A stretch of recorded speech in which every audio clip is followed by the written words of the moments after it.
Hey guys, welcome back to the RMX250 build series. In this episode, I'm going to be installing the engine, making changes to the wiring harness, installing all the electrical parts as well as the speedo and dash, and installing some new parts and modifying some old ones. So let's get into it. On this bike, I'll be using the Trailtech Vapor computer as a speedo and tachometer. I happen to have two lying around from previous builds that I either didn't end up using in the final version or that I didn't like the look of it. But I think one of these will be perfect for the RMX. So this is the speed sensor, and I'm basically going to install this speed sensor on the caliper mount. So as you can see, I've already punched a hole here and started to drill it. So I'm going to drill two holes here, and that'll basically mount the speed sensor right there.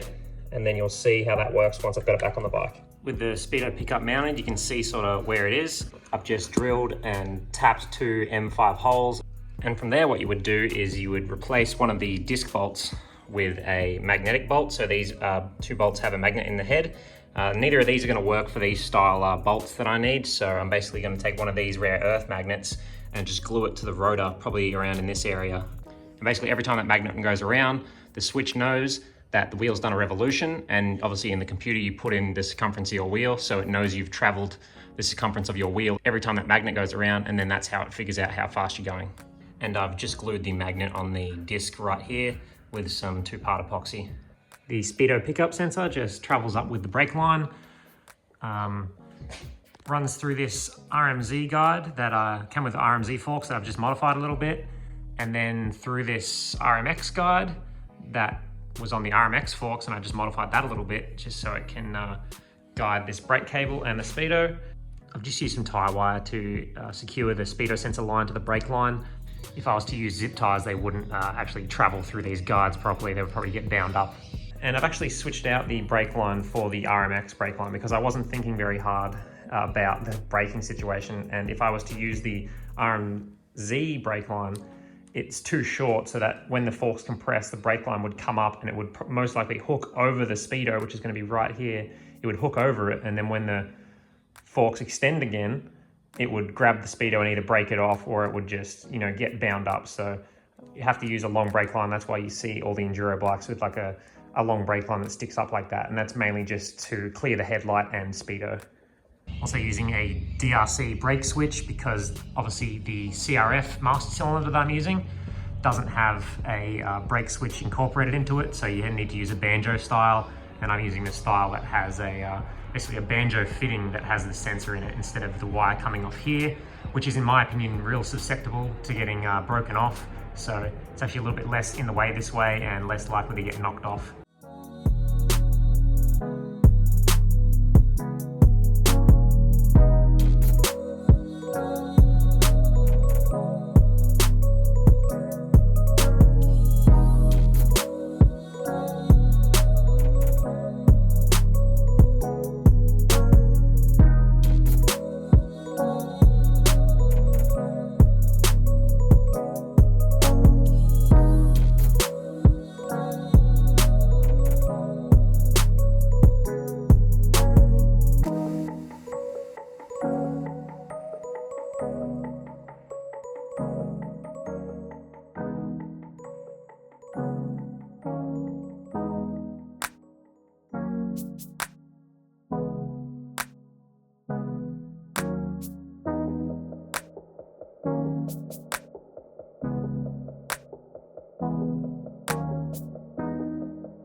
Before I go too much further, I'll explain what I've done so far. So obviously the engine's back in. I had to modify this upper engine mount because the actual mount on the cylinder head here is slightly offset to the left-hand side of the bike. So I just had to bend these RMX engine mounts to basically shift over and hold the cylinder head where it's supposed to be. The clutch cable's all hooked up and hooked up to the clutch, so we've got some clutch action now. I had to put the rear brake switch, which you can see there, back on before I put the engine in. I didn't film that because I was kind of in a rush and wanted to put the engine back in, but it sits just there, and it's actuated by little bolts attached to the brake pedal.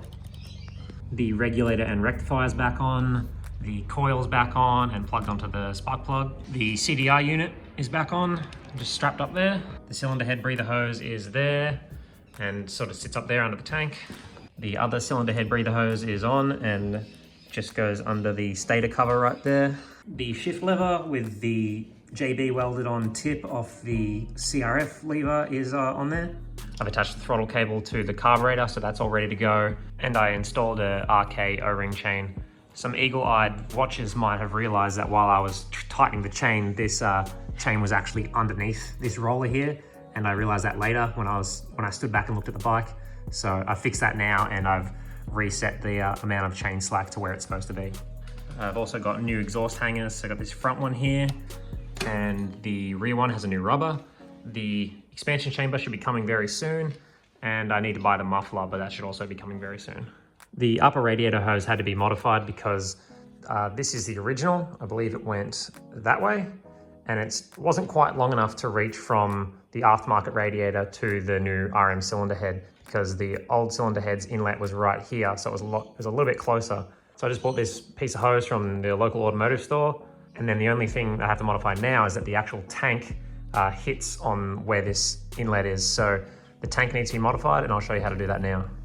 So I'm just test fitting the tank, and as you can kind of see, that radiator hose there that goes to the 97 RM cylinder head is fouling on the tank because obviously this head isn't made to fit with this tank. And I've kind of circled an area on the tank and I'm going to try and heat up that with a heat gun and you know, create like a little dent just to clear that coolant hose so the tank can go on properly without rubbing. Alternatively, I could just use the tank off a 97 RM because I'm pretty sure that would fit this bike, but I don't want to lose fuel capacity, so I'd rather stick with the RMX tank, which is a lot bigger. Here's the area that I circled. I'm just gonna heat up with a heat gun, push it in with like the handle of like a screwdriver or something, and see if I can create some sort of clearance there for the coolant hose.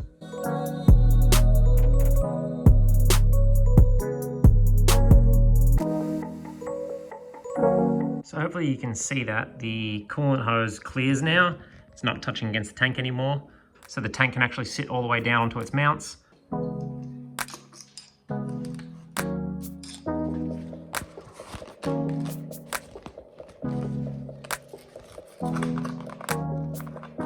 So I've got the Speedo temporarily mounted on a little bracket that I've made and also the bar pad on just to make sure I'll be able to see the Speedo when I'm riding it. I need to sort out some dash lights, so I need a neutral light, an indicator light, a high beam light, and Trailtech sells like a little surround for these dashes that have all those lights in it, so that's probably what I'll go with. I need to finalize the mount for this and then that should be all sweet.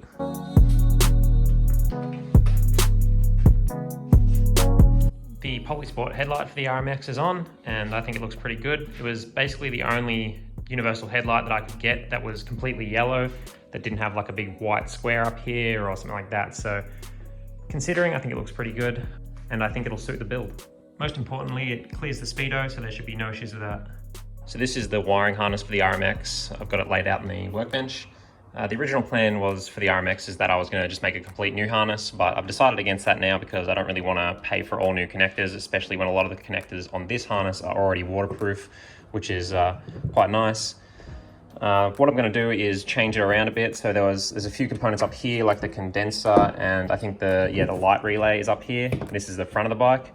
I'm going to move those down to the ECU area, basically just above the carburetor. I don't want so much stuff in behind the headlight because I don't have a ton of room with the headlight I'm going to be using. So what I'm going to do is pull the tape off this harness, see where all the connectors need to be for where I want to place certain things, and just lengthen or shorten the harness as I need to. One thing I do want to change is this junction connector. A lot of people have problems with this thing getting dirty and then having poor connection. So all the power and earths for this bike basically go through this connector. So what I'll do is instead of using this junction box, I'm basically just going to connect all the wires together in a much more simple and reliable connection. You can see I've got my wiring diagram here. You can see I've color coded it just to make it a bit more simple to quickly look at. But there's not going to be a ton of work to this, and once it's on the bike I'll run over everything and show you where all the connectors are and show you where I've run up the stuff that's changed. So I've got all the important stuff connected back together, like the stator to the regulator rectifier and to the coil and the CDI unit. Everything's run the way it's supposed to from factory, and I'm pretty much happy with how all the harness is in the center of the bike and like the back half, but it's all this stuff in the front half that I need to consolidate. It's just too messy, and like I said before, I don't have enough room for all these connectors up here.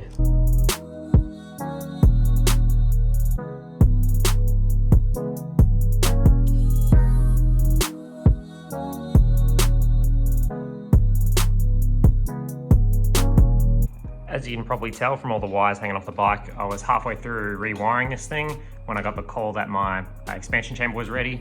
So I zipped around there and picked it up. I got him to blow out a lot of the dents and give me the works look. I think this came out awesome. It looks so good. I love that works look, you know, the raw pipe with the heat marks on the weld. As you can see, it's a bit pitted from it being rusty in areas, so it's not perfect. It's not like a brand new pipe or whatever. Still a couple of dents. The smaller dents are a lot harder to get out than the bigger ones, but overall this thing looks a lot better than it did, and it was a lot cheaper than buying an FMF, which would need some modification to make fit properly anyway. So I believe I'm finished wiring now.